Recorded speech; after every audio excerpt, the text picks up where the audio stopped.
What's up guys, it's Daniel here. Welcome back to the channel. So today I'm going to go over the latest updates and progress of the second stimulus bill and the $600 stimulus checks for Wednesday, December 23rd. So if you're new to my channel, please hit the like button, share and subscribe. So as of today, December 23rd, we've passed over 1.72 million deaths worldwide and over 330,000 deaths in the United States alone as a result of the pandemic, with over 78.3 million people worldwide having tested positive. Over 18.6 million of them have been from the United States. In the last 24 hours, the United States recorded 201,723 new cases. President Donald Trump has asked Congress to amend the current $900 billion stimulus bill, saying that it is not nearly enough. Whilst speaking in a video that he posted to Twitter, he said, "I'm asking Congress to amend this bill and increase the ridiculously low $600 to $2,000 or $4,000 per couple. I'm also asking Congress to immediately get rid of the wasteful and unnecessary items in this legislation or to send me a suitable bill." He continued with, "A few months ago, Congress started negotiations on a new package to get urgently needed help to the American people. It's taken forever. However, the bill they are now planning to send back to my desk is much different than anticipated. It really is a disgrace." In response to the tweet, Senate Minority Leader Chuck Schumer tweeted, "We're glad to pass more aid Americans need. Trump needs to sign the bill to help people and keep the government open. Maybe Trump can finally make himself useful and get Republicans not to block it again." House Speaker Nancy Pelosi seemed to agree somewhat with President Trump by saying, "Republicans repeatedly refused to say what amount the president wanted for direct checks. At last, the president has agreed to $2,000. Democrats are ready to bring this to the floor this week by unanimous consent. Let's do it." On Tuesday, President-elect Joe Biden warned Americans that the fight against the pandemic is going to get harder in the coming months. Whilst speaking in Wilmington, Delaware, he said, "One thing I promise you about my leadership during this crisis, I'm going to tell it to you straight. I'm going to tell you the truth. And here's the simple truth. Our darkest days in the battle against COVID are ahead of us, not behind us. So we need to prepare ourselves to steel our spines. As frustrating as it is to hear, it's going to take patience, persistence, and determination to beat this virus. There will be no time to waste in taking the steps we need in turning this crisis around." He continued with, "Taking the vaccine from a vial into the arm of millions of Americans is one of the biggest operational challenges the United States has ever faced, and that it will take many more months to vaccinate Americans. In the meantime, the pandemic rages on. Experts think it could get worse before it gets better. In the past 2 weeks, California has recorded approximately 500,000 new COVID cases, which has put a huge stress on emergency rooms across the state. As of Sunday, there were almost 5,900 people hospitalized due to COVID,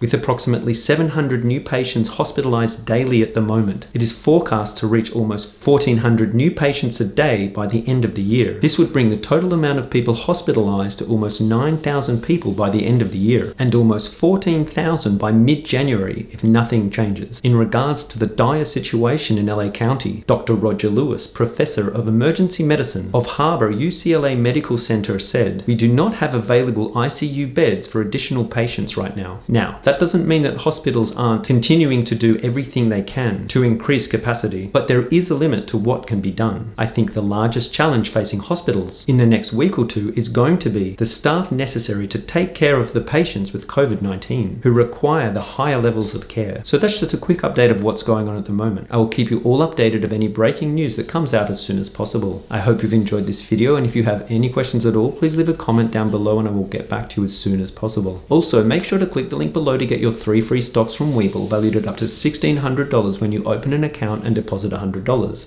And as always, please like, share, and subscribe.